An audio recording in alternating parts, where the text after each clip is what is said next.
Yes, talking about the roots, let's go back to where this really started to go in the opposite direction. Was it no fault divorce, Title 4D? Where did we really see that point where masculinity started to get attacked? Well, I mean, it's been happening gradually over the years. Um, of course, I mean, if you go back, once you discover what's going on, you can find antecedents going back to the French Revolution. But in the 20th century, feminism certainly took off after World War One. Then again, the so-called second wave in the late 60s, 70s. There's definitely an ideological component to it. Radical feminism was a big part of it. They drafted the no fault divorce laws. The no fault divorce laws were written by radical feminist lawyers. Judy Perico discovered that. She doesn't get much credit for it, but in her book, Stolen Vows, she discovered that. So there's that was the ideological component.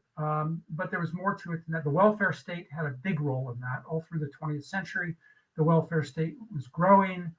It was marginalizing fathers, low-income fathers, marginalizing men in many ways, and empowering the apparatchiks, empowering the functionaries in the welfare system. So that had a big role of it. Then when in the 60s, it became, the ideology came out into the open and no fault divorce was passed, and that spread it to the middle class. And then the welfare functionaries were no longer, into the 70s and 80s, the welfare, civil servants who ran the welfare state were no longer just handing out money to the poor. They were becoming quasi-police. They were becoming gendarmes. Because they were getting the power to confiscate children under the guise of child abuse accusations and accusing the parents of child abuse. And then they got the power to throw men out of their homes by accusing them of domestic violence.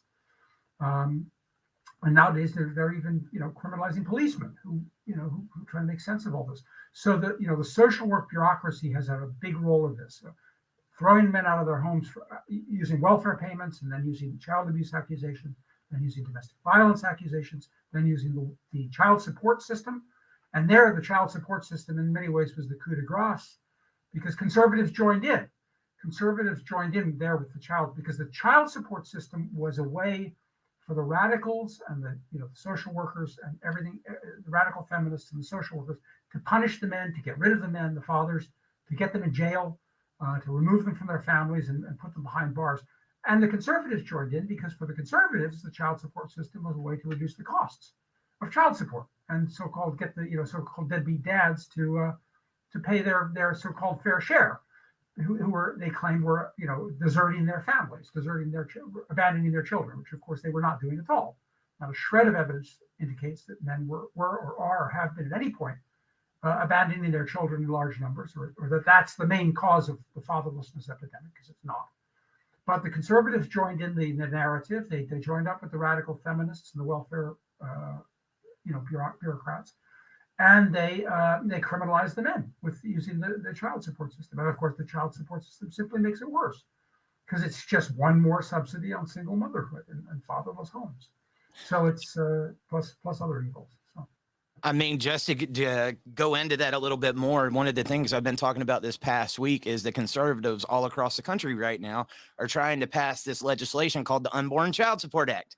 They want dads to pay child support upon conception. There's some of these bills that said mom wouldn't even have to pay, have to do a paternity test.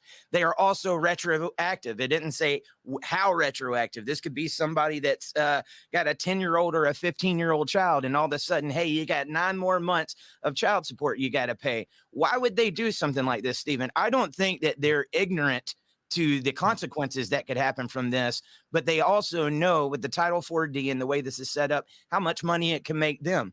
That's my personal opinion on it. But why would they make legislation like this?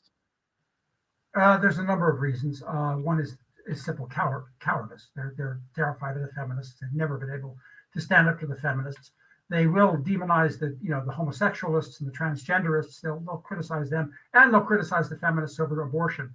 But other than that, they want to pander to the feminists, and the feminists have gotten more and more influence in conservative political circles. So that's one simple reason. But there's more to it than that. Many state governments in the country, including conservative Republican governments, actually make money on the child support system. It's a complicated formula and difficult to explain, but it's unmistakable. They make a lot of money.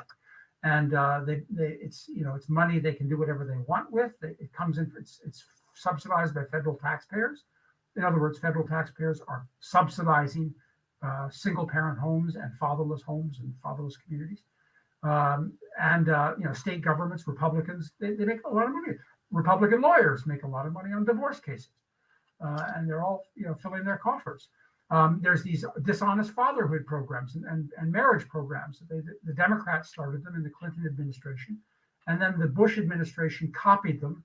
A few years later, they relabeled them. The Clinton called them fatherhood programs. Bush relabeled them as marriage promotion programs. But they were well, in addition to subjecting men and women to marriage psychotherapy, which was basically feminist-driven psychotherapy, they also were basically a scheme for collecting child support for the state government. And I was very sad to see recently Ron DeSantis of Florida resurrected these programs. He called them some kind of, I don't know, fatherhood promotion. Fatherhood deal. Yeah, I saw it. Mm-hmm. Straight out of the Clinton administration, claiming that they're going to, teach fathers how to be good fathers and how to be responsible fathers. And it's nonsense. The whole program was geared to collecting child support, which is simply going to make the problem worse, but it will fill the coffers of Florida. So this was very sad to see this. I was sad to see also who's the congressman, Josh. He was the former Attorney General of Missouri, and he made some kind of scolding men for not getting married, not having children, and so forth, which is very sad because I think he's done some very good things on some other topics. But he came out and he made this speech kind of scolding men, and he had been the Attorney General of Missouri, and the Attorneys General, that office in most states, is the office that is in charge of maximizing the revenue from the child support system. So it's not like he didn't know what's going on. He does, and it's a very you look at most attorneys general in this country, and most of them are corrupt for various reasons. And it's a stepping stone usually to becoming a governor or a member of Congress, and so they you can pretty much count on an attorney general to be a corrupt figure. And this is one reason, because they're raking in the money from child support and creating single parent homes in order to do it.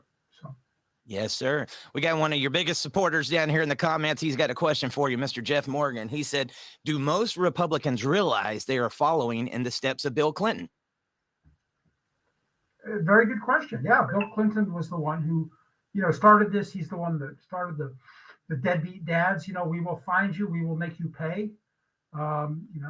Which I think in some ways was a model for what's going on today. This idea of demonizing Americans, demonizing American citizens who haven't been accused or let alone convicted of any crime, and yet Bill Clinton and his administration were demonizing men, fathers who were completely innocent of any legal wrongdoing, calling them deadbeat dads, and this is similar to what we see nowadays with the way the government demonizes people who won't wear masks, for example, or people that won't take the vaccines, the unvaccinated. So that's kind of the roots of a lot of our problems today are in this, because that's the first place where presidents and other major politicians started publicly demonizing their own citizens, their own population.